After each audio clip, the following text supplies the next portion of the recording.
हम लोग भक्ति रसामृत सिंधु ग्रंथ से पढ़ रहे हैं और पूर्व विभाग द्वितीय लहरी साधना भक्ति श्लोक क्रमांक 187।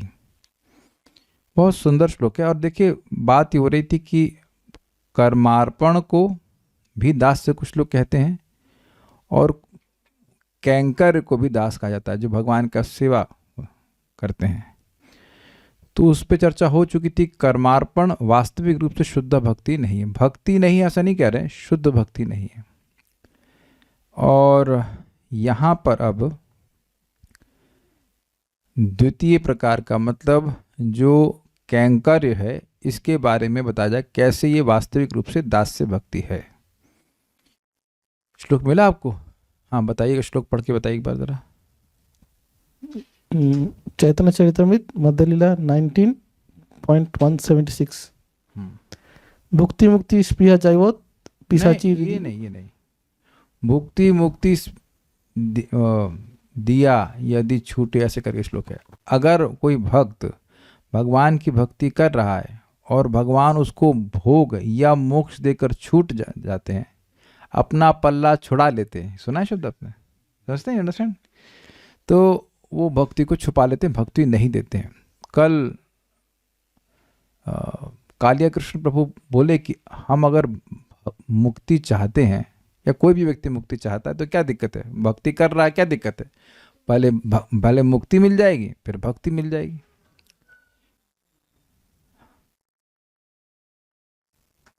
अरे अच्छा श्लोक ढूंढ लिया आपने। तो देखिए, हाँ, कृष्ण यदि छूटे भक्त को, हाँ, भक्त के भुक्ति मुक्ति दिया, कभू प्रेम भक्त। अरे बहुत बढ़िया श्लोक है, सुनना मजा आ गया भाई। सुमित प्रभु आओ, अगली बार आपको हम अमृत खिलाएंगे। कभू प्रेम भक्ति ना देना, रखे न लुकाइया। आप तो समझते हैं बंगला। कृष्ण यदि, रुको सबको भेजते हैं तब तो मजा आएगा। Control C and let it go to everyone. अरे ये क्या आ रहा है भाई? एक मिनट सुमित प्रभु, जरा फिर से इसको एवरीवन पे भेज दीजिए। आदि लीला चैतन्य चरितामृत 8.18। कृष्ण यदि छूटे भक्ते, भुक्ति मुक्ति दिया, कबू प्रेम भक्ति ना देना, रखे न लुकाइया। कृष्ण यदि छूटे, अपना पिंड छुड़ा लें, भक्त को, ज्ञानी को नहीं, जो भक्ति कर रहा है उसको भक्त कहते हैं। भुक्ति मुक्ति दिया मतलब भोग देकर, मोक्ष देकर के वह अगर छूट जाते हैं। राधिका प्रभु वहाँ किसी और क्लास सुन रहे हैं आप क्या? और कोई क्लास चले दूसरे रूम में, इधर ही आ जाइए। हाँ, तो कबू प्रेम भक्ति, जरा आप तो बंगला में एक्सपर्ट होंगे, जरा बता दीजिए, कबू प्रेम भक्ति न देना, रखे न लुकाइए का मतलब क्या हुआ? माइक है ना पास में आपके? श्लोक तो सामने होगा आपके। हाँ, सेकंड लाइन का अर्थ बताएंगे। कबू प्रेम भक्ति न देना, रखे न लुकाइया। What does it mean? भक्ति नहीं देते कि कभी नहीं देते? आप देखिए, अरे हम तो गलत, हम तो जान रहे हैं कि हम अज्ञान में हैं, लेकिन चैतन्य चरितामृतकार जो है वो क्या लिख रहे हैं आप बताओ। अब देखो, उनको ट्रांसलेट करने में जो है घबराहट हो रही है। करिए ट्रांसलेट। कबू प्रेम भक्ति न देना, रखे न लुकाइए। सुमित प्रभु आप भी हमारी सपोर्ट में है कि नहीं है? हम बंगला जानते नहीं, थोड़ा बहुत जानते हैं। हमारा बंगला ज्ञान अल्पाची। आपने हमारा क्षमा करून, ठीक है, लेकिन इतना बात समझ में आ रही है कि कभी प्रेम भक्ति नहीं मिलती। अर्थात जब तक मोक्ष की इच्छा, देखिए समझने का प्रयास कीजिए, जब तक मोक्ष मांगते रहेंगे तब तक प्रेम भक्ति नहीं प्राप्त होगी। और एक बड़ा सुंदर श्लोक, तो इसलिए होपलेस भी नहीं होना है। दूसरा श्लोक इन्हें ढूंढ के दे दिया, मध्य लीला 22.35। सुमित प्रभु भेज दीजिए अगर ढूंढ सके तो। मत चैतन्य चरितामृत मध्य लीला 22.35। भुक्ति मुक्ति सिद्धि कामी, सुबुद्धि यदि होय, गाढ़ भक्ति योगे तबे कृष्णेर भजय। अगर भोग और मोक्ष सिद्धि कामनी वाला व्यक्ति सुबुद्धि, बहुत बुद्धिमान होता है, तो गाढ़ भक्ति योग के द्वारा भगवान की भक्ति करता है। तो पॉइंट बहुत सिंपल है कि अगर व्यक्ति की भोग या मोक्ष की इच्छा होगी तो देखिए भक्ति व्यर्थ नहीं जाती है। व्हाट इज दैट, अमोघ भगवत भक्ति, भगवान की भक्ति अमोघ है। और भगवान ने स्वयं कहा है मम मम अर्चनम ना गंतुम अन्यथा श्रद्धानुसारेण फल हेतुकत्वा। सुना है श्लोक कई बार कि मेरा अर्चन, मेरा पूजन, मेरी सेवा कभी व्यर्थ नहीं जाती है, लेकिन श्रद्धा के अनुसार फल का कारण बनती है। तो श्रीधर स्वामी पास समझाएं श्रद्धानुसारेण मतलब, श्रद्धा के अनुसार मतलब इच्छा के अनुसार, जो इच्छा होगी उसके अनुसार भक्ति प्रदान कर देंगे। Is it okay? अब देखिए जैसे कोई भूसा उगा रहा है, अरे पर जी कभी खेती की है आप राधिका प्रभु? ऐसे आगे बोलने के लिए, अरे भूसा उगाते हैं तो गेहूं मिल ही जाता है ना कल्याण, सॉरी कालिया कृष्ण प्रभु, अरे माइक में बता दीजिए, भूसा उगा रहे हैं तो गेहूं तो मिल ही जाता है ना। प्रभु जी एक बात है कि टाइम फैक्टर तो है ना, टाइम तो है ना उसमें कौन सी बहुत अच्छा ऑब्जेक्शन कि टाइम फैक्टर है ना, तो इंटरेस्टिंग है। तो टाइम पहले कर लेते हैं, उसके बाद फिर टाइम पहले तो है। पहले टाइम अगर हमारे पास मान लीजिए कि 100 दिन है तो पहले भूसा उगा लेते हैं फिर गेहूं उगाएंगे, ये कहना चाहते हैं आप बताइए। मतलब अनादिकाल तो है ना, तो वही बोला। अच्छा, तो इनके हिसाब से वो ऐसी साधना करें जो जो जो अनंत काल में फलीभूत हो, ये कहना चाहते हैं। नहीं मतलब पहले ही जो टेंजिबल है वो कर लेते हैं, उसके हाँ, बाद फिर अब ये time कहते तो है। हैं कि ये कहते हैं कि मुक्ति टेंजिबल है और भक्ति टेंजिबल नहीं है। कितने लोग वोट देंगे? टेंजिबल समझते, सब्सटेंशियल जो हाथ में आए, तो भक्ति तो हाथ में आ नहीं रही है, और मुक्ति हाथ में है और भक्ति हाथ में आ नहीं रही है, यही कहना चाहते हैं। हम आपकी बात का अनुवाद कर रहे हैं, हम ऑब्जेक्शन नहीं कर रहे हैं, ये कहना चाहते हैं ना कि आप ये कह रहे मतलब हैं वो कि लो हैंगिंग फ्रूट है। ये कह रहे हैं कि ये नीचे वाला फल है और भक्ति तो बहुत दूर है। लेकिन आज का श्लोक इसी बात को स्थापित कर रहा है कि केवल केवल केवल और केवल भगवान की भक्ति की स्पृहा करने वाला ही मुक्त हो जाता है, जस्ट बाय डिजायरिंग। श्लोक तो आपने कई बार कोट किया, आज हम जम कर जितना हमारा सामर्थ्य होगा चर्चा करेंगे। केवल इच्छा कर रहा है भक्ति करने की, भक्ति कर भी नहीं रहा है, केवल इच्छा कर रहा है तो वो मुक्त हो जाता है। तो जो चीज़ अपने आप मिल रही है, वो चाहे लो हो चाहे हाई हो, उसके लिए प्रयास करना बुद्धिमानी है। बोलिए। अभी हम बहुत जोरदार आर्गुमेंट देने वाले हैं। आपका वो सिलेंडर कितना खाली है, भर गया जो आपके घर में गैस सिलेंडर है? यहाँ नहीं काहे नहीं? अरे क्यों नहीं? बोलो बोलो, माइक बताओ, क्यों नहीं? काहे नहीं? किचन सेटअप करने के लिए आप क्यों प्रयास नहीं करते हैं? बोलिए। चलो हम आज इनके स्कूटर पे एक सिलेंडर रखवा देना एक्स्ट्रा, और वो एक्स्ट्रा एक स्टोव भी दे दीजिएगा और इंडक्शन भी पकड़ा दीजिएगा। ये क्यों नहीं करेंगे आप बताइए? करना पड़ेगा आपको, मिल रहा है प्रसाद। हाँ, तो जो चीज अपने आप मिल रही है उसके लिए ठेंगा प्रयास करता है व्यक्ति, नहीं करता ना प्रयास। या अच्छा मान लीजिए गौरव प्रभु, आपको जितनी सैलरी मिल रही, कोई व्यक्ति कहे आप भजन करिए, उसके चलो मान लो मुझे पता नहीं सैलरी कितनी, मान लीजिए आपकी 1 लाख है, तो चलो 75 दूंगा, कुछ मत करो, बस 75 में रह जाओ, जीवन भर दूंगा काम, तो उसके बाद भी नौकरी करेंगे? बताइए। अरे बताओ माइक पे, ये आर्गुमेंट बहुत स्ट्रांग दिमाग में घुसाना पड़ेगा इनके। हाँ बोलिए। जरूरत ही नहीं है। जरूरत ही नहीं, जो चीज अपने आप मिल रही है उसके लिए कोई प्रयास नहीं करता। इसीलिए भक्ति को, भगवान के नाम को पाप नष्ट करने के लिए नहीं लगाना चाहिए, वो अपने आप हो जाता है। ऐसे ही जीव अपने आप मुक्त हो जाता है भगवान की सेवा करने के द्वारा। तो जब मोक्ष अपने जेब में पहले ही रखा है तो उसके लिए क्यों प्रयास करें आप? वही टाइम फैक्टर वाली बात है, आपके पास टाइम लिमिटेड है, तो जो चीजें अपने लिए आप मिल रही हैं उसमें अपना समय को क्यों लगाना? कुछ समझ में आ रहा है? कुछ क्लिक कर रहा है? और सबसे ज्यादा भक्ति देवी तब प्रसन्न होती हैं जब व्यक्ति भक्ति प्राप्त करने के लिए भक्ति करता है। मोक्ष या भोग प्राप्त करने के लिए करता है तो उतना प्रसन्न नहीं होती है जितना कि भक्ति प्राप्त करने के लिए करता है। ये तो एक बार नहीं कई बार बोले, लेकिन घबराइए मत, it might take some time. ऐसा बार बार सुनते हैं कि अरे बहुत दुर्लभ है, बहुत दुर्लभ है, नहीं मिलेगी ये प्लान ढिमकाना। अरे भक्ति प्राप्त करने के लिए भक्ति करना, इसे भक्ति देवी की इच्छा आशीर्वाद सबसे अधिक मिलता है। हम पहली बार नहीं बोल रहे हैं, हम भक्ति रसामृत सिंधु में पढ़ चुके हैं कि जब भक्ति प्राप्त करने के लिए भक्ति करी जाती है तो भक्ति देवी प्रसन्न होकर के हमारी इंद्रियों में भक्ति का सुख प्रवाहित करने लगती हैं। किसी एक भी व्यक्ति को ये बात याद है? हाथ खड़ा करने से पहले अपने हृदय पे हाथ रखना कि हम सच बोल रहे हैं, मतलब आप सच बोल रहे हैं। किसी को याद है ये बात? अंकित प्रभु को याद है, बाकी को याद नहीं। तो याद नहीं तो इसलिए बता देने फिर से कि भगवान की भक्ति कर रहे हैं, भक्ति का सुख तभी अनुभव होगा जब मोक्ष आदि प्राप्त करने के लिए भक्ति ना करें, नहीं तो मिलेगा ही नहीं।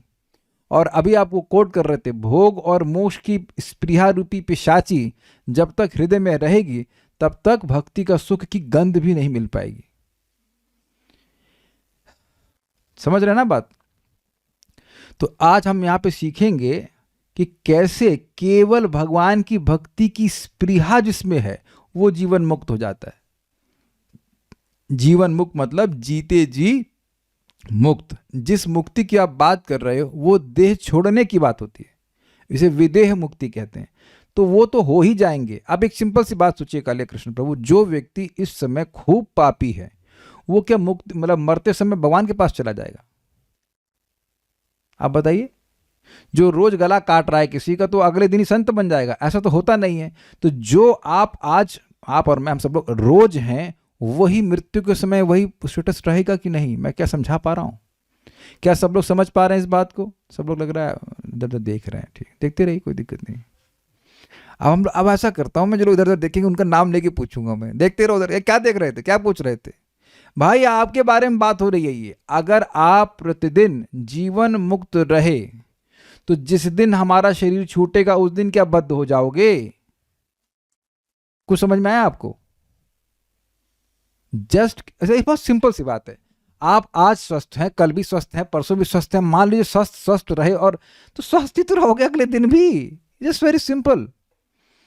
आज बीमार, कल बीमार और कुछ नहीं कर रहे उस बीमारी को ठीक करने के लिए, तो आखिरी दिन एकदम से ठीक हो जाएंगे? नहीं, ऐसा कुछ नहीं होता ना। अच्छा मान लीजिए कि हम लोग रोज हिंदी बोल रहे हैं तो मरते समय एकदम से इंग्लिश बोलने लग जाएंगे? नहीं होता ना। तो जब आप हर दिन जीवन मुक्त हैं तो आप मरते समय भी जीवन मुक्त रहेंगे, और जीवन मुक्त रहेंगे तो फिर विदेह मुक्ति भी प्राप्त हो जाएगी, भगवान की प्राप्ति हो जाएगी। अरे रुक जाओ डॉट, पहले श्लोक समझ लीजिए, उसके बाद इतना हमने मैं इंट्रोडक्शन बता दिया, पहले श्लोक गा लेते हैं फिर आपको समझ में आ जाएगा। बहुत अच्छा श्लोक है। बाकी श्लोक याद रहे या ना रहे, ये श्लोक याद रखिएगा और इसको अप्लाई करने का प्रयास कीजिएगा। मेरे पीछे बोलिए, द्वितीयम यथा नारी। द्वितीयम मतलब दूसरे प्रकार का, अर्थात कैंकर भी दास्य होता है और वही दास्य होता है, उसके बारे में नारदीय पुराण से है। हाँ बताइए। मैं बोलता हूँ, इहा यस्य हरिर्दास्य कर्मणा मनसा गिरा। इहायस्य हरिर्दासे कर्मणा मनसा गिरा। निखिलासु अपि अवस्थासु जीवन मुक्तः स उच्यते। निखिलासु अपि अवस्थासु जीवन मुक्तः स उच्यते। इहायस्य हरिर्दासे कर्मणा मनसा गिरा। इहायस्य हरिर्दास्ये कर्मणा मनसा गिरा। निखिलासु अपि अवस्थासु जीवन मुक्तः स उच्यते। निखिलासु अपि अवस्थासु जीवन मुक्तः स उच्यते। इहायस्य हरिर्दासे कर्मणा मनसा गिरा। इहायस्य हरिर्दास्ये कर्मणा मनसा गिरा। निखिलासु अपि अवस्थासु जीवन मुक्तः स उच्यते। निखिलासु अपि अवस्थासु जीवन मुक्तः स उच्यते। इहायस्य हरिर्दास्ये कर्मणा मनसा गिरा। इहायस्य हरिर्दासे कर्मणा मनसा गिरा। निखिलासु अपि अवस्थासु जीवन मुक्तः स उच्यते। निखिलासु अपि अवस्थासु जीवन मुक्तः स उच्यते। ये निवेदन है भक्त लोग कि इस श्लोक को आप लोग याद कर लीजिए, 1.2.187। अब मैं कल किसी को भी पूछ लूंगा और बोलूंगा कि संस्कृत उसका याद करके बताइए कि क्या बोला गया है, संस्कृत गाइए इसका। This is very important, because अगर इस बहुत ईजी है भाई साहब, बहुत ईजी है इस प्रकार से इस जीवन को जीना और अपराध से बचना भी। अब इसकी व्याख्या करूंगा मैं, अपराध वाली पॉइंट अगर भूल जाऊं तो बता दीजिएगा कि मैं भूल गया, मैं फिर से उसको बताए बिना क्लास नहीं समाप्त करेंगे। पहले इसको पढ़ लेते हैं। द्वितीय ब्रैकेट कैंकर्य मतलब कर्मार्पण और कैंकर्य को दोनों को दास कहा गया था, उसमें कर्मार्पण को खारिज कर दिया गया। रूप गोस्वामी जी ने कहा कुछ लोग मानते है नहीं, फिर कैंकर्य को पकड़ रहे हैं उस दास को, जैसा कि नारदीय पुराण में उक्त है। कर्म यानी कार्य मन एवं वाणी से जिसकी निखिल अवस्था में हरि के दास में चेष्टा रहती है, मतलब कर्म से चेष्टा कर रहा है कि भगवान की सेवा करूं, वाणी से चेष्टा कर रहा है कि भगवान की सेवा करूं, या मन से चेष्टा कर रहा है कि भगवान सेवा करूं, इनमें से किसी एक से भी, वह समस्त अवस्थाओं में जीवन मुक्त कहलाता है। अब बहुत सिंपल है, अपने हृदय में संकल्प देख लीजिए कि क्या संकल्प आ रहा है। सुबह उठते ही आप लस्सी पीना शुरू कर देते होंगे ख्याल से। राधिका प्रभु आप तो देखे थे मैंने, वो 4 बजे वहाँ पीछे लस्सी नहीं पी रहे, सब छूट। अच्छा पीते थे पहले 4 बजे तो ठीक है। दीक्षा माता जी आप वो डोसा बनाती है ना सुबह 4 बजे उठते ही? नहीं बनाती अरे गुड गर्ल हो गई है। कानुप्रिया बनाती होंगी? नहीं। आलू का पराठा उठते ही? तो आप देख रहे हैं उठते ही आप लोग, जैसे छोटा बच्चा होता है ना दूध की बोतल ढूंढता है, माला का माला लेकर के उठ जाते एकदम। तो अब ये स्पृहा हुई ना, आप ये कह ही नहीं सकते हो कि स्पृहा नहीं है प्रभु जी, हम ऐसे ही चैंटिंग कर रहे हैं। कौन है यहां जो महानुभाव मेरी बात ना समझ पाए हो? इच्छा नहीं है प्रभु जी, ऐसे ही जप कर रहे हैं। कोई है यहां पे ऐसा कि उसकी जप करने की इच्छा नहीं हो फिर भी जप कर रहा हो? ऐसा हो सकता है? भाई आप में से किसी को कोई गला दबा रहा है कि आप जप करो, पिस्तौल रख कर जप करा रहा है? नहीं, आपकी मेरी स्वयं की इच्छा होती है कि हम भक्ति करें, भक्ति में आगे बढ़ें, इसलिए जप कर रहे हैं।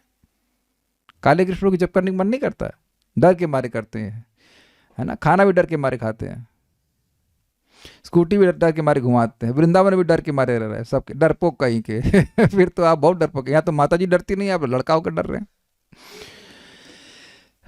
जिसकी बहुत अच्छा, this is one of my कैसे दी मोस्ट फेवरेट श्लोका। आप किसी माता जी को देखिए, किसी प्रभु जी को देखिए, उनका एनालिसिस कर लीजिए कि क्या वह कृष्ण की सेवा करना चाहते हैं। ओह तो हो सकता है कि स्वभाव में कुछ मिस्टेक दिख रहा, हो सकता है वो क्रोधी स्वभाव के हो सकता है और कुछ गड़बड़ हो, लेकिन उनकी क्या कृष्ण की सेवा करने की इच्छा है ये आप चेक कीजिए। ये इस चेक करने में कोई कठिनाई है?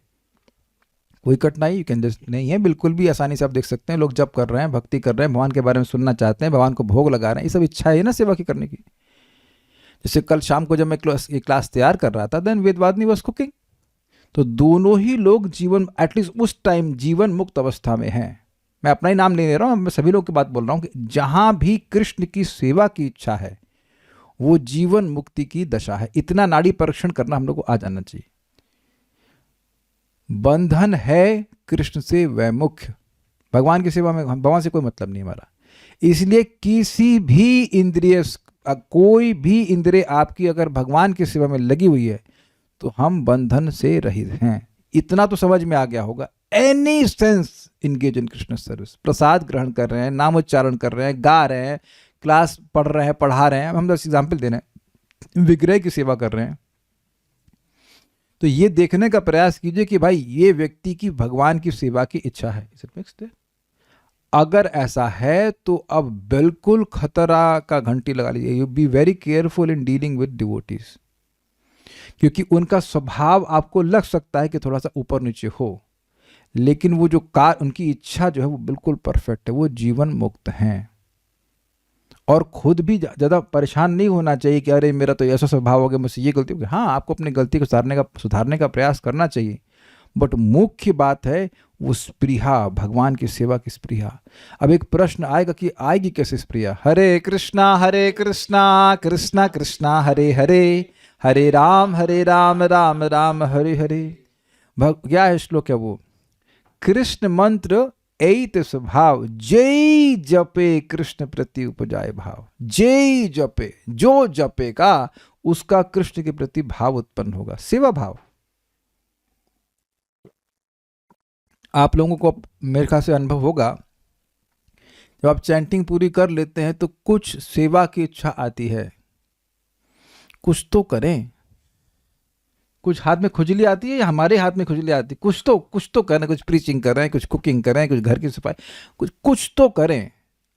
आपकी कुछ भी नहीं आती प्रसाद पानी, तो सुबह आपका माला हो जाता है 8 बजे, तो आप 12 बजे तक क्या करते हैं? 4 बजे तक माया में रहते हैं खाली प्रसाद खाने की इच्छा होती है, भगवान का दर्शन करने की इच्छा नहीं होती है। वो तो माया होता है ना, तो माया का दर्शन करने जाते हैं आप। इट इज नॉट, मतलब ये महत्वपूर्ण नहीं है कि आपकी क्या इच्छा हो रही है, कुछ सेवा की इच्छा होती है।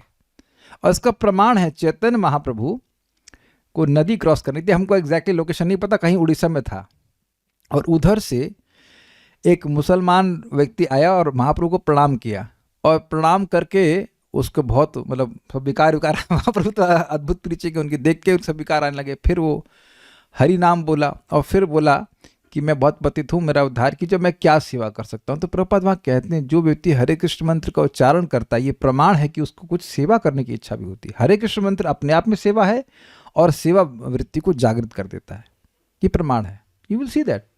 और जितने सेवा करते फिर नाम उच्चारण करने में और रुचि आती है, लाइक दैट। तो ये हमारी चेष्टा जो है, प्रयास है, अगर कर्म से, मन से, वाणी से सेवा करने की, तो हम मुक्त हो जाते हैं। यानी कि हमारी चेष्टा मुक्त होने की है ना वेदवादिनी? हाँ, उत्तर इजी था, सही था उत्तर। हमारी चेष्टा मुक्त होने की नहीं है, हमारी चेष्टा तो कृष्ण की सेवा करने की है, लेकिन मुक्ति अपने आप मिलती है। जैसे समझिए, इसको व्यतिरेक में समझिए, व्यक्ति इंद्रिय तृप्ति करता है बंधन में होने के लिए, काले नहीं, गौरव प्रभु को पढ़, गौरव प्रभु, जीव सोचता है कि मैं तो बहुत मुक्त हो लिया, थोड़ा बंधन में आ जाता हूं, इसलिए इंद्रिय तृप्ति करता है ना? नहीं, किस लिए इंद्रिय तृप्ति करता है? एंजॉयमेंट के लिए। एंजॉयमेंट के लिए। Very good. तो उसका लक्ष्य क्या है, उसका मुख्य प्रयोजन क्या है इंद्रिय तृप्ति का? मुझे इंद्रिय तृप्ति मिले, सिंपल नॉट। और उसका साइड बेनिफिट क्या है? गौण, इसे कहते हैं कॉन्कॉमिटेंट रिजल्ट, बंधन। क्लियर, एकदम क्लियर हो रहा है। ऐसे ही जब हम भगवान की सेवा करने की इच्छा रखते हैं तो मुक्ति अपने आप हो जाती है, मुक्ति की तरफ ध्यान देने की जरूरत नहीं है। अब समझ में आ गया? ये चीज है। ऐसा आप कह ही नहीं सकते हैं कि हम भगवान की सेवा करेंगे और मुक्ति हमको ना मिले। भगवान का प्रसाद ग्रहण करने से कितना कर्म लगता है? कुछ तो 2-4-5 ग्राम नहीं लगता, बंधन से छूटते हैं, इजी, ये बात है। नाम उच्चारण करने से कौन सा बंधन लगता है? नहीं, वो मुक्त करता है। कथम अपि, कैसे भी उच्चारण किया जाए। भगवान के मंदिर की परिक्रमा करने से कौन सा कर्म लगता है? I think it's very easy, यज्ञार्थात् कर्मणो अन्यत्र लोकोयम कर्म बंधना। भगवान के लिए जो कार्य किए जाते हैं उसको छोड़कर जो भी कार्य करता है वो बंधन का कारण बनता है। अब तो मेरे ख्याल से सबको समझ में आ गया कि भगवान की भक्ति कर रहा है, उसको मुक्ति की टेंशन लेने की जरूरत है, वो अपने आप ही हो जाएगा। जैसे कोई इंद्रिय तृप्ति कर रहा है तो उसको चिंता नहीं कि अब चिंता नहीं करनी चाहिए कि बंधन लगेगा कि ना, अपने आप बंधन में पड़ जाए। ठीक है। यस जिसकी, किसकी? वेदवादिनी किसकी? यस मतलब किसकी? यस में लगा जिसकी, जिस किसी की। समझ में आ गया? इसमें वर्णाश्रम की अपेक्षा नहीं है। वरुण प्रभु आचार्य के मैनेजर हैं, बस यही मुक्त होंगे, और रत्नभूषिता माता जी हाउसवाइफ हैं इसलिए मुक्त नहीं होंगे, ऐसी कोई अपेक्षा नहीं है। समझ में आ गया? This is very, I like this point of भक्ति की कुछ अपेक्षा ही नहीं है। पढ़े लिखे हैं नहीं है, ये उससे कुछ मतलब भी नहीं है। इहा, इसको हम कई समय तक गलत समझते रहे थे। इसमें हम छोटी ई का अर्थ लेते थे। इहा, इहा मतलब होता है यहाँ यहाँ इस जगत में जिसकी इच्छा हो, लेकिन ये गलत था, ये गलत था। या इहा नहीं है, ये इहा है। इहा मतलब इच्छा। दैट मीन्स कोई व्यक्ति सेवा कर भी नहीं पा रहा है, केवल सेवा की इच्छा कर रहा है। जैसे कभी कभी कोई माता जी लोग होते हैं, वो ऐसे ससुराल में चली जाती हैं जहाँ वो लोग उनको भजन नहीं करने देते हैं, बेचारी बिलबिला जाती हैं, परेशान हो जाती हैं, लेकिन वो बिलबिलाहट भी उनको मुक्त कर देगी। नहीं कर पा रही हैं सेवा, लेकिन सेवा की इच्छा है तो भी मुक्त हो जाएंगे, तो भी मुक्त अवस्था में। जिसकी इच्छा हरे दास्य, भगवान हरि की सेवा में कैसे है? कर्मणा, कर्म द्वारा, मनसा यानी मन द्वारा, और गिरा मतलब वाणी द्वारा, अस्थि मतलब होती है। निखिलासु अपि अवस्थासु, वह सभी अवस्थाओं में रहते हुए भी जीवन मुक्त, जीवित रहते हुए ही मुक्त रहते मुक्त उच्चते यानी कहलाता है। जैसे इस बात को थोड़ा समझिए, डिप्लोमैट समझते हैं आप। भारत का एम्बेसडर पाकिस्तान के नियम के अंतर्गत नहीं है, या कहीं पे भी नहीं है। वो सीधे नियम किसके नियम के अंतर्गत है? भारत की सरकार के। ये समझते हैं इस बात को? इसे कहते हैं diplomatic immunity, if I am not wrong, ऐसा शब्द आता है कि कोई डिप्लोमैट है यहाँ का, उससे कुछ गलती भी होगी तो पाकिस्तान की सरकार उसको बहिष्कृत कर सकती है, जाओ वापस भारत चले जाओ, लेकिन वो टच नहीं कर सकते। ऐसे यहाँ के जो वहाँ के भी कोई एम्बेसडर होंगे यहाँ पे, दूतावास बोलते हैं ना, क्या, हाँ दूत है, उनको टच नहीं कर सकते। ये आप लोग को याद है, पहले से सिस्टम चला जा रहा है कि दूत को मारा नहीं जाता है, याद आ रहा ना। तो वही बात है, उसी तरह से चल रहा है कि आप उसको, मतलब आप आपस में देशों का ये रहता है, अंडरस्टैंडिंग रहती है कि हम नहीं टच करेंगे, कुछ गलती भी करेंगे तो आप वापस भेज देंगे, लेकिन टच नहीं कर सकते उनको। तो कहने का अर्थ ये है कि वो व्यक्ति इस देश का लग रहा है, इस देश में रह रहा है, लेकिन वो इस देश का नहीं है, मैं ये कहना चाहता हूँ। वो एक पाकिस्तानी, क्या बोलेंगे इसको, एम्बेसी को हिंदी क्या बोलते हैं, समझते हैं ना आप लोग, एम्बेसडर हिंदी में क्या बोलते हैं उसको, दूत नहीं बोलते हैं, अरे दूतावास मतलब उसमें दूत रहते हैं, लेकिन एम्बेसडर क्या कहते हैं, क्या कहते हैं भाई एम्बेसडर को हिंदी, एम्बेसडर को एम्बेसी नहीं कहते अरे समझ गए आप लोग, समझ गए। तो जो एम्बेसडर है पाकिस्तान का, वो भले ही भारत में रह रहा हो, लेकिन वो भारत का नहीं है, राजदूत, हाँ ठीक है, राजदूत, यस यस, वेरी गुड। तो जो पाकिस्तान का राजदूत है वो पाकिस्तान का है, यद्यपि भारत में रह रहा है। इसी प्रकार से जो कृष्ण की सेवा कर रहा है वह इस जगत का नहीं है, इसे कहते हैं जीवन मुक्त। तो अब अपने को बस यही देखना है कि पूरे समय हम लोग, या जितना समय हो सके, जीवन मुक्त अवस्था में रहें। ये मैं इसलिए बोल रहा हूँ क्योंकि हो सकता हो कि कभी कभी कोई इच्छा और आ जाए जो भगवान की सेवा से विरुद्ध में हो, या कुछ कार्य करना पड़ जाए जो भगवान की सेवा में नहीं हो, तो कोई बात नहीं, जितना समय बाकी मिल रहा है वह तो भगवान की सेवा में लगाने का प्रयास किया जाए। जो हमारी इंद्रियों के कार्य हैं वो भगवान की सेवा में लगाए जाए, ये बात है, इससे व्यक्ति मुक्त हो जाएगा। और ऐसा मत सोचिएगा कि ये श्लोक आसान है समझना। हम लोगों को सेवा करते हुए देखते हैं, भक्तों को देखते हैं, फिर भी महत्व नहीं देते, वो नहीं देख पाते कि ये जीवन मुक्त है। जैसे कोई पाकिस्तान का एम्बेसडर फॉर पाकिस्तान या इंडिया, जैसे वो किसी दूसरे देश में घूम रहा होगा, तो जो अज्ञानी पुरुष होगा, हाँ ये तो ऐसा ही व्यक्ति है, simple, but he is not within the laws of the whole country.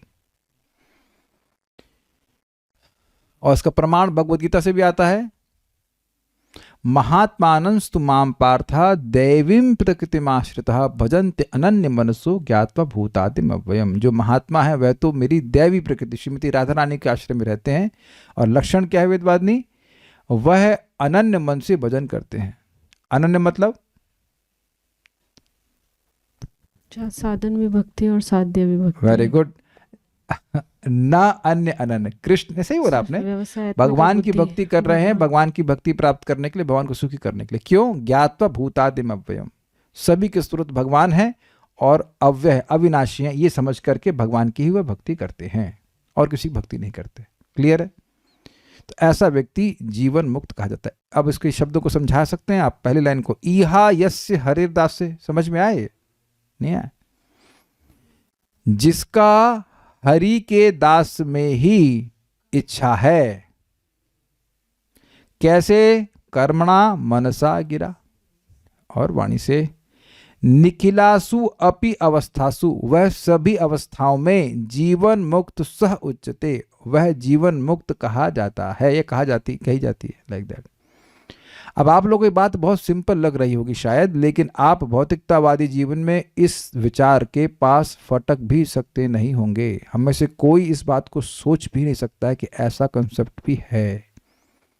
यह ऐसी कंसेप्ट नहीं, आई एम सॉरी, ये तो अपराध हो गया, ऐसी वास्तविकता है। कंसेप्ट तो कोई थ्योरी वोरी होगी नहीं, ये वास्तविकता है। जीवन मुक्त स उच्चते। अब बताइए कि, एक मिनट, इनके पास, इनको भेजिए वापस, मुमुक्षु के पास भेजिए, मुमुक्षु दास, ये बताइए कि इसमें से कौन सा कर्म, कौन सा कार्य आपको मुश्किल लग रहा है? एक भी नहीं। एक भी नहीं। तो फिर मुक्ति तो जेब में है ना, बोले जेब में है कि नहीं है। तो फिर काय के लिए प्रयास कर रहे हैं? तो अब जब जो नीचे वाला आपने कहा ना, मुक्ति लो लाइंग फल है, ठीक है, तो जेब में आ गया ना। अब छोड़ो, अब ऊपर वाला देखो। जब मुक्ति आपके जेब में आ गया, या तो कह दीजिए रूप गोस्वामी जी गलत है, माइक के बता दीजिए, फिर हम, नहीं तो ये नहीं बोल सकते आप। तो जो फल मान भी रह जाए कि मुक्ति लो लाइंग फल है, नीचे वाला फल है, तो फल तो जेब में आ गया ना। जब फल जेब में आ गया तब भी उसके लिए प्रयास किया जाए। आप बताइए माइक पे। I don't want to convince you against your will because you will hold the same opinion still. जब आपके जेब में मैंगो आ गया तब तो कुछ प्रयास नहीं करते हैं ना आगे की और फिर ऊपर वाले मैंगो देखिए, जब मुक्त हो गए तो ऊपर वाला मैंगो देखिए, ऊपर वाला मैंगो कहाँ है, भक्ति वाला मैंगो पकड़िए, है कि नहीं? Think about this.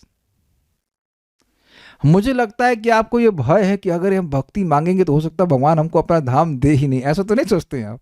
ऐसा तो नहीं सोचते हैं? वो दे देंगे आपको, घबराइए मत। दैट इज इजी, कथनचित यदि वांछति, ऑलरेडी धाम में बैठे हैं। एक और भी अर्थ है इसमें, वर्णाश्रम वाला तो क्लियर हो गया, निखिल अवस्था। और दूसरा भी अर्थ है कि भाई वो अभी झेल भी रहा हो, मतलब संसार है मन में उसके, लेकिन उसकी स्पृहा कृष्ण की सेवा करने की है, तब भी उसको जीवन मुक्त कहा जाएगा। संघर्ष चल रहा है उसका, लेकिन वह भगवान की भक्ति करना चाहे, उसका निर्णय है मैं भगवान की भक्ति करूंगा। ये बात बहुत गंभीर है। मैं इसको रिपीट करूंगा, ये बात बहुत सूक्ष्म है। हम भक्ति करना चाहते हैं, सुबह उठते हैं, निर्णय यही कि हम भक्ति करेंगे पूरा दिन। हो सकता है कि कुछ गलती हो जाए, कुछ और लाइक माइक एक्टिविटीज हो जाएं, इसका मतलब यह नहीं है कि वो अब एकदम बंधन में पड़ गया है। उसका प्रमाण हम लोगों ने सुना था, अभी मैं कुछ दिन पहले चक्रवर्ती पाद की टीका से बताया था, मैं फिर से रिपीट कर रहा हूं इसको।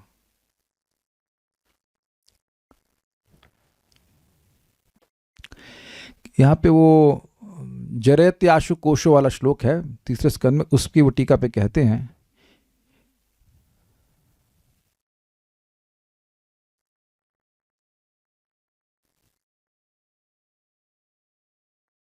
हम कह रहे हैं कि बिना व्यक्ति के प्रयास के जो खाने की जो जठराग्नि है वो भोजन को हजम करती जाती है। जैसे ही भोजन किया जाता है, उसी प्रकार से जो भक्त नियमित रूप से श्रवण कीर्तन करता है और भगवान के मधुरता का अनुभव करता है, वो बिना किसी प्रयास के मुक्त होता चला जाता है।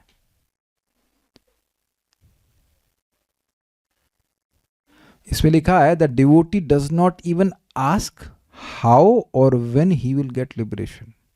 एक भक्त ये पूछता ही नहीं है कि वो मुक्त कब होगा और कैसे होगा। आप में से कितने लोग पूछते हैं कि खाना हजम कब होगा? कालिया कृष्ण को प्रसादम बहुत पसंद है, चलिए फिर इनको पकड़ते हैं। तो ये बताइए कि आपने ये कभी प्रश्न किया कि प्रभु जी मैंने जो 12 बजे खाया वो हजम कब होगा? नहीं, काहे नहीं पूछते? क्यों नहीं पूछते? हाँ अच्छा बोल रहे हैं आप, बोलिए क्यों नहीं पूछते? अपने आप होगा। Very good. शीतल माता जी पूछती होंगी खाकरे बाकरे क्या खाते हैं लोग? क्या खाते हैं? बाकरे खाते, बाकरे, खाकरा, बाकरा ऑल्सो, बाकरा ऑल्सो, फाफड़ा। अच्छा ठीक, खा के ये फाफड़ा कब खत्म होगा? We don't do that. वो अपना काम है ही नहीं, मुक्त होना अपना काम है ही नहीं। अपना काम क्या है? कृष्ण की सेवा करना, बस बिंदास कृष्ण की सेवा करिए। और मजेदार बात क्या है, आपको भगवान का दर्शन करना अच्छा लगता है, खड़े हो जाओ सुबह से लेकर शाम तक, कोई दिक्कत नहीं। जो सेवा आपको अच्छी लगती है, जैसे मुझे प्रीचिंग करना अच्छा लगता है, श्लोक समझाना अच्छा लगता है, तो हम ऐसे मुक्त हैं। वेदवादिनी को क्या अच्छा लगता है? आपको कुकिंग करना अच्छा लगता है, खड़ी रहो सुबह शाम तक बनाती रहो, या मिठाई बनाती रहो। इनको रात में 12 बजे बोल दो वेदवादिनी कुछ गेस्ट आ रहे हैं मिठाई बनाओ, तुरंत सबसे पहले मिठाई। हर दिन ये बहाना मारती, प्रभु जी आज मैंने इसलिए मिठाई बनाई, कल से बंद, आज ये बनाई, आज every day excuse. But point is मैं मना नहीं करता, बनाओ भाई, जीवन मुक्त से उच्चते बनाओ भाई, गिरिराज जी खिलाओ। गिरिराज जी मना नहीं कर रहे हैं, आड़ियो कर रहे हैं, तो हमें क्या, हम कौन बीच में होते हैं बोलने वाले। बट आप सभी लोग देखेंगे कि आप सभी लोगों को भक्ति का कोई एक अंग जरूर अच्छा लगता होगा। कोई ऐसा एक है व्यक्ति जो दुखी आत्मा, जैसे भक्ति का कोई अंग बिल्कुल ना अच्छा लगता हो।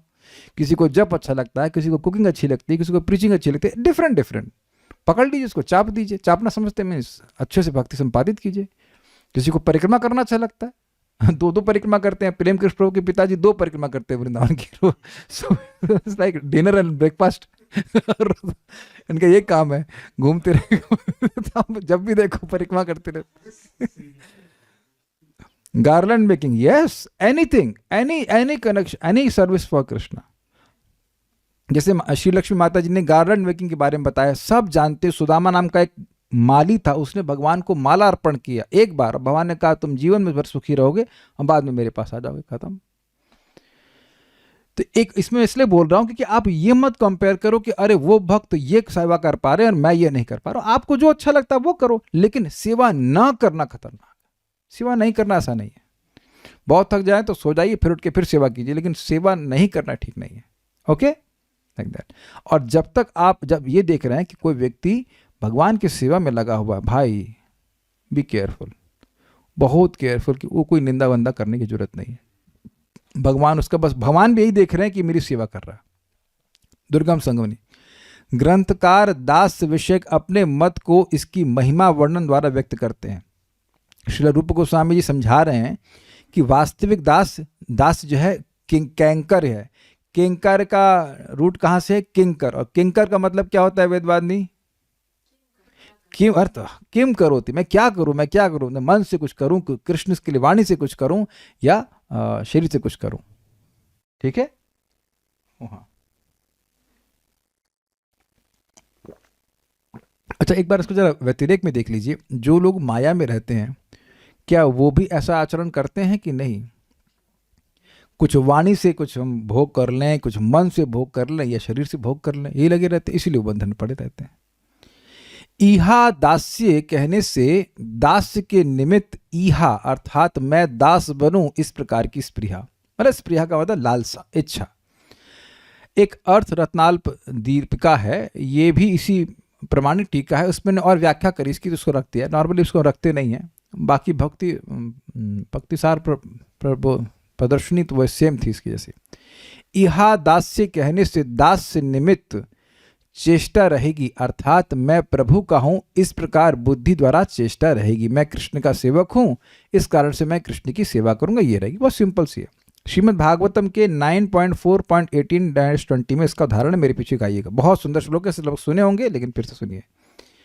सवै मनः कृष्ण पदार विंदयो वाचांसि वैकुंठ गुणानुवर्णने। सवै मनः कृष्ण पदारविन्दयोर् वाचांसि वैकुंठ गुणानुवर्णने। करौ हरेर्मन्दिर मार्जनादिषु श्रुतिं चकाराच्युत सत्कथोदये। करौ हरिर्मन्दिर मार्जनादिषु श्रुतिं चकाराच्युत सत्कथोदये। पहली लाइन का अर्थ क्या हुआ? अपने मन को उन्होंने कृष्ण के चरण कमलों में लगाया, इजी।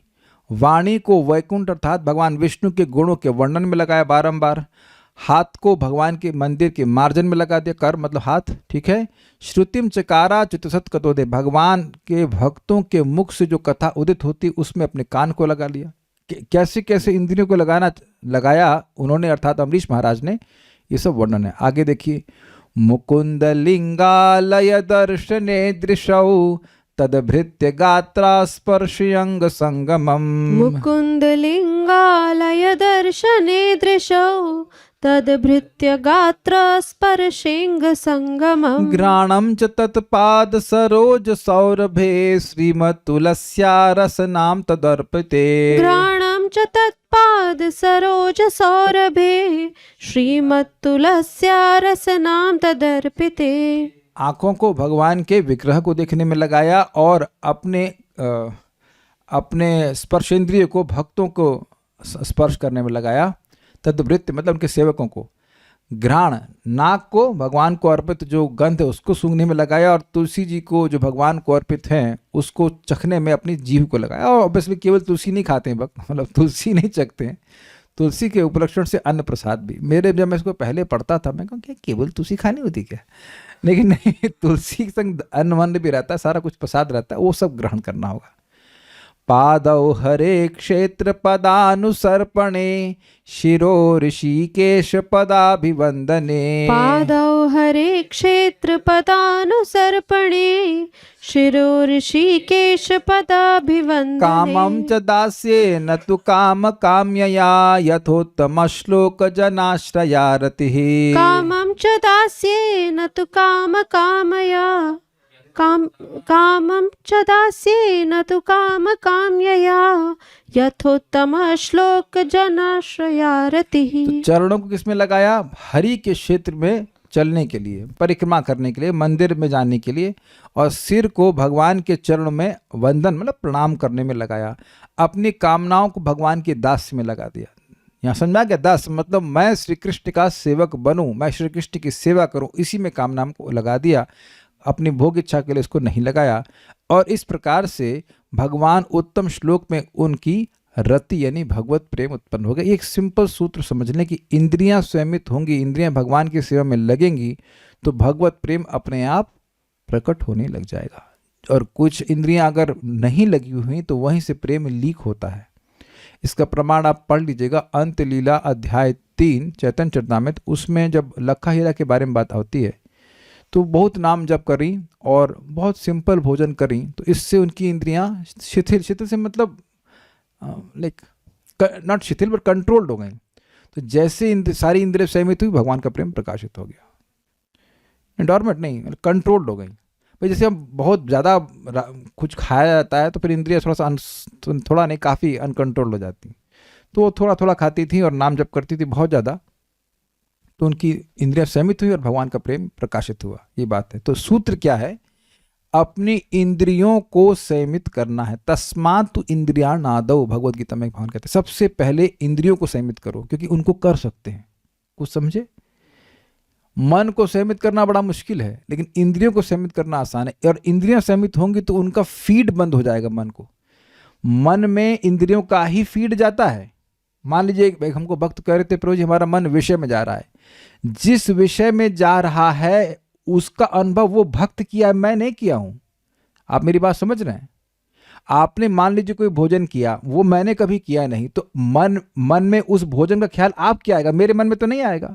तो मन चंचल है, लेकिन मन का एक बहुत बड़ा असमर्थता क्या है? ये वहीं जाएगा जहां पहले इंद्रियां गई हैं। समझ में आई बात? तो इसलिए इंद्रियों को भगवान की सेवा में लगाई रही। मन चाहे कुछ भी बोलता रहे, कुछ दिन बाद मन वही बोलेगा जो आपकी इंद्रियां बोल रही हैं। इंद्रियां ग्रहण करनी है मिनट से। तो इंद्रियों को संयमित किया जाए, ये बहुत इंपॉर्टेंट बात है। अम्बरीश महाराज श्री कृष्ण चरण युगल में मन को अर्पण किए थे, अर्थात श्री कृष्ण के सेवा आदि कार्य संपादन हेतु संकल्प किए थे। मतलब मन को लगाने का मतलब है जो मन के संकल्प विकल्प है वो किस निमित्त होंगे? कि मैं कृष्ण की सेवा करूंगा। इसलिए ऐसा जीवन होना चाहिए जिसमें एक के बाद सेवा का प्रोग्राम हो। जब किया, जब के बाद भगवान के लिए भोजन है, स्नान किए, मंगल आरती किया, उसके बाद फिर जो भी जब बाकी रहे वो जब किया। एक के बाद एक संकल्प बन रहे हैं। ये सब लोग समझ पा रहे हैं? किसी को ना समझ में आ रहा हो तो चैट पे पूछ लीजिएगा। आप लोगों को, हम लोगों को, सभी लोगों को ये ट्रेनिंग दी जा रही है कि this is a whole day program for Krishna consciousness, ताकि मन के संकल्प, अच्छा अभी यहाँ जाना है, अब ये करना है, अब ये काम करना है, ये काम करना है, कर रहे हैं कि नहीं। और इससे आप देखेंगे भक्ति बड़ी आसान हो जाती है। और इसकी ट्रेनिंग हो जानी चाहिए और व्यक्ति को एक पॉइंट पे आकर खुद भी समझ में लेना चाहिए कि भाई गुरु जी नहीं बोल रहे हैं तो भी मुझे कौन सी सेवा में लगे रहना चाहिए। Is it sinking? तो ये बड़ा सुंदर वर्णन किया गया है। मन को भगवान में अर्पण करने का मतलब है मन के संकल्प भगवान में जाने चाहिए। अच्छा, विकल्प की जरूरत भी है। मान लीजिए कुछ भोग का विचार आए तो ना ना ये नहीं करना, ये नहीं करना। ठीक है, ये बात है। वाक्य समूह को श्री कृष्ण गुणानुवर्णन में नियुक्त किए थे। हस्तद्वय को श्री हरि मंदिर मार्जन आदि कार्य में रत किए थे, जबकि राजा थे। श्रुति अर्थात श्रवणेन्द्रिय को श्री विष्णु की पवित्र कथा का श्रवण में नियुक्त किए थे। भक्त गात्र स्पर्श हेतु अंग को नियुक्त किए थे, भक्तों के अंगों को स्पर्श करने के लिए, गात्र मतलब अंग। एवं रसना को महाप्रसाद आस्वादन में रत किए थे। चरण युगल को श्री हरिक्षेत्र गमन में, मस्तक को ऋषिकेश श्री कृष्ण के चरण वंदन में, एवं काम को अर्थात संकल्प को भगवत दास से लाभ हेतु समर्पण किए थे। मतलब उनके मन में यही कामना थी कि कब मुझे कृष्ण की सेवा मिल जाए, कुछ सेवा मिल जाए, मैं सेवा कर दूं।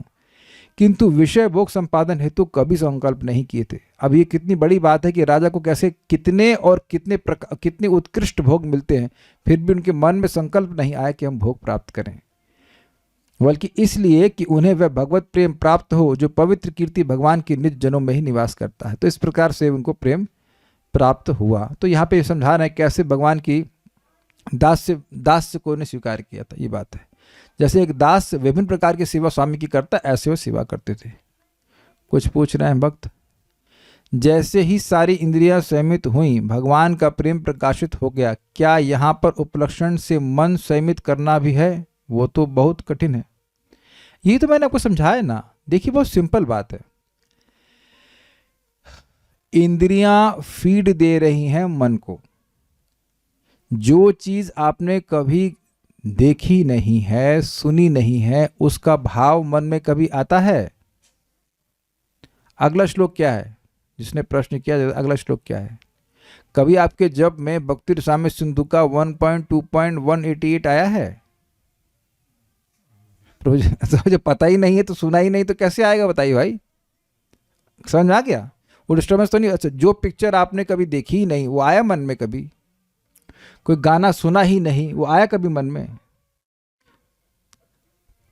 बहुत बार कह लीजिए हमेशा लोग कंप्लेन करते हैं हमारा मन नहीं लगता है, लेकिन उसकी रिस्पॉन्सिबिलिटी किसके पास है?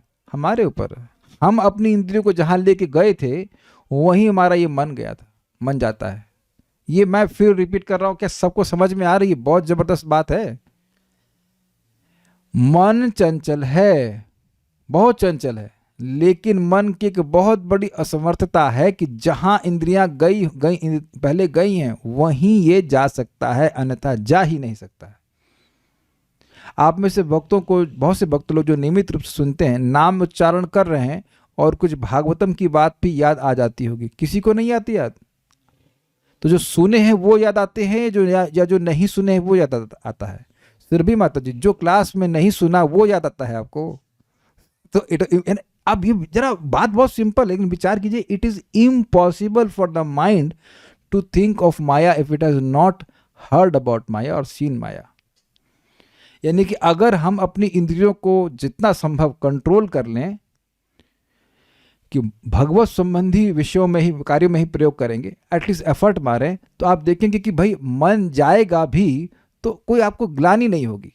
अच्छा, महाराज की वो बात सुन रहे थे, अच्छा भगवान का दर्शन किए थे, अच्छा वहाँ पीली पोखर में गए थे, यहाँ ही जाने में कोई दिक्कत नहीं है ना। पीली पोखर जानते हैं, बरसाना में, यहाँ पे राधा रानी हाथ धुली थी, तो उसका स्मरण करना पाप है।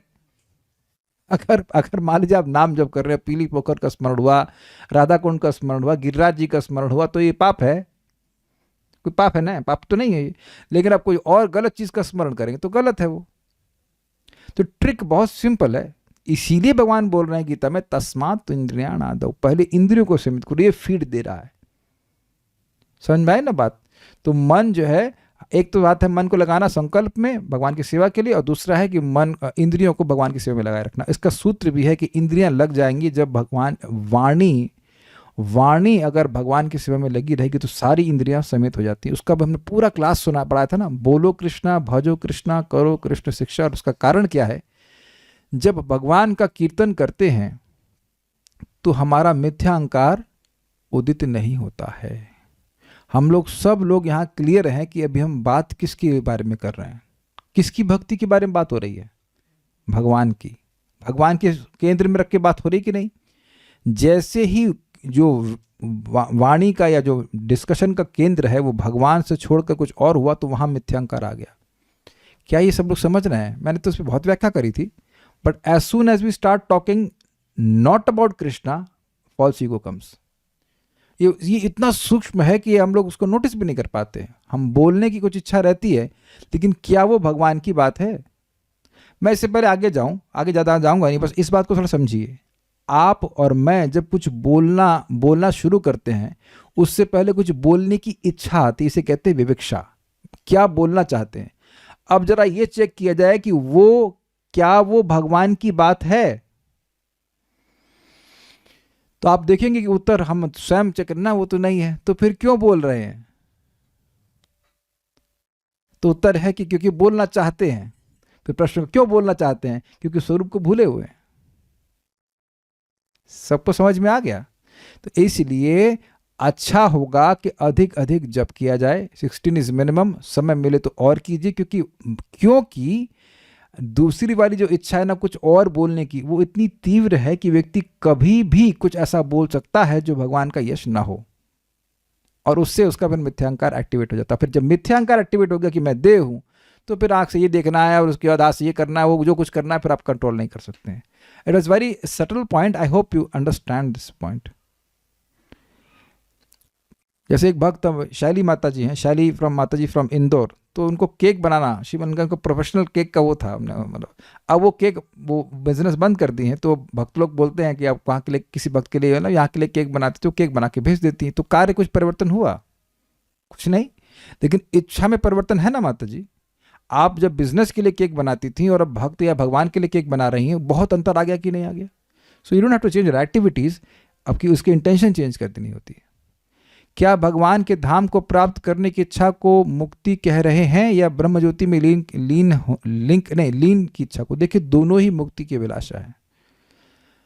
ऑल्दो वैष्णव मुक्ति की अभिलाषा गलत नहीं कह सकते हैं, बट दैट इज, उसको हम चर्चा कर चुके हैं कि उसमें सेवा की इच्छा कम हो जाती है, ऐश्वर्य प्रधान इच्छा ज़्यादा हो जाती है। लेकिन मोक्ष की इच्छा तो उस तरह का जो सही जो मोक्ष है वो तो खराब है, वो तो स्वीकार ही नहीं करना। और कुछ, जब मन ज्यादा भटकता है तो मैं मन से वृंदावन की परिक्रमा करने लगती हूँ। हाँ, ये भी ठीक है, आओ चलो घूमने चल रहा, घुमाते तुमको घुमा देते हैं।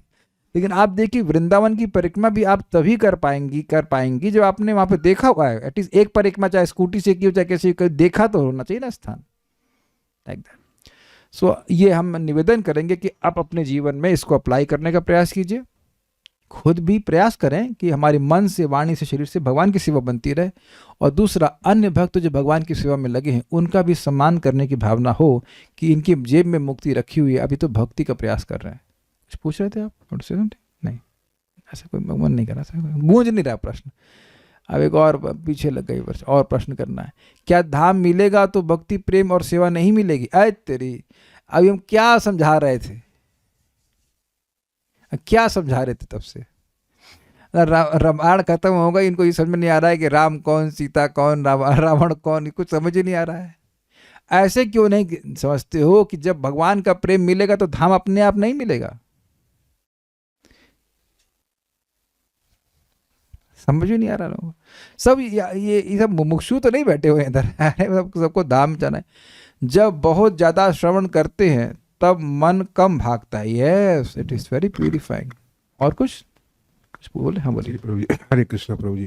प्रभु जी, रामायण में भरत जी, हनुमान जी या भगवान ने बाली को मारा है, वो जीवन मुक्त, मोक्ष, स्वर्ग अपवर्ग के अलावा जो बोलते हैं, चौपाई मन कर रहा बोलने का।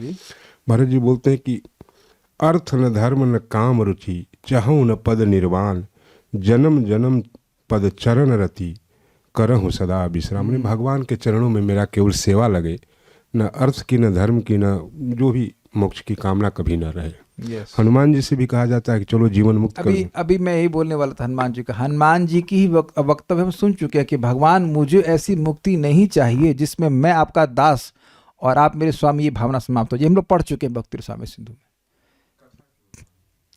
तो हम कितनी बार इस बात को समझा चुके हैं कि भाई रसमलाई है और एक तरफ सूखा चावल 4 दिन पुराना, कौन खाएगा भाई उसको? आप आएंगे गौरव प्रभु 4 दिन बाद यहाँ पे? हम आज खाना बना देते हैं, परसों द्वादशी में खिलाएंगे आपको। कौन खाना चाहेगा? We would like to have. नहीं, तो जब जगह अच्छी जगह मिल रहा है तब तो कोई दिक्कत नहीं है। Is it not? भूखा है तो आदमी कुछ भी खाता है। बेगर तो not chooser, is it not? तो वही वाली बात, ठीक है। तो आप लोग सभी लोग सिंपल सा प्रयास करें कि मन, वाणी, शरीर से भगवान की सेवा करने का प्रयास करें, एटलीस्ट इच्छा भी करें। Stop here. श्री श्री भक्ति रसामृत सिंधु की जय, श्रील प्रभुपाद की जय, निताय गौर प्रेमानंदे।